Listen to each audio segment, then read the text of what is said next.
নমস্কার প্রিয়জনেরা, আহার ও বিহারে চ্যানেলে আপনাদের সকলকেই স্বাগত। আজকে আমার গিন্নি আমাকে পরিবেশন করেছে শোলা কচুর বড়া। এটা অনেক পুরনো মা ঠাকুমার একটা রেসিপি, দারুণ স্বাদের খেতে। আসুন আমরা জেনে নিই আমার গিন্নি এই রেসিপিটা কি কি উপকরণ দিয়ে তৈরি করলো।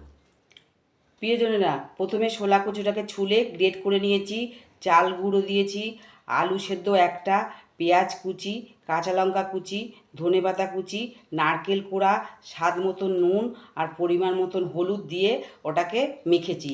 মেখে কড়াইতে সাদা তেল গরম করে চ্যাপটা চ্যাপটা করে বড়া ভেজেছি। বড়া ভেজে পরিবেশন করেছি। আজকে খেয়ে বলুক আমার হাজব্যান্ড কেমন হয়েছে। তো প্রিয়জনেরা, সকলেই শুনলেন যে আমি এটা কীভাবে তৈরি হলো। আমি এটাকে মুগ ডাল সহযোগে আহার করব। একটু ভাতটা ভেঙে নিয়ে তার মধ্যে একটু ডাল মিশিয়ে নিলাম, একটু লেবু দিই।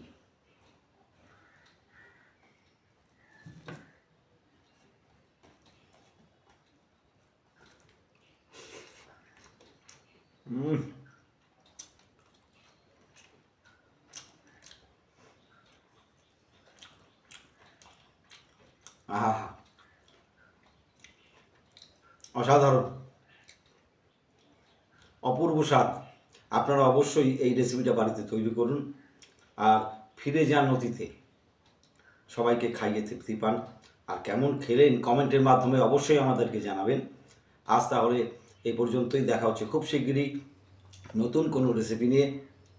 আপনারা সকলেই সুস্থ থাকবেন, ভালো থাকবেন, আমাদের পাশে থাকবেন, আমার চ্যানেলকে লাইক শেয়ার সাবস্ক্রাইব করবেন। টাটা।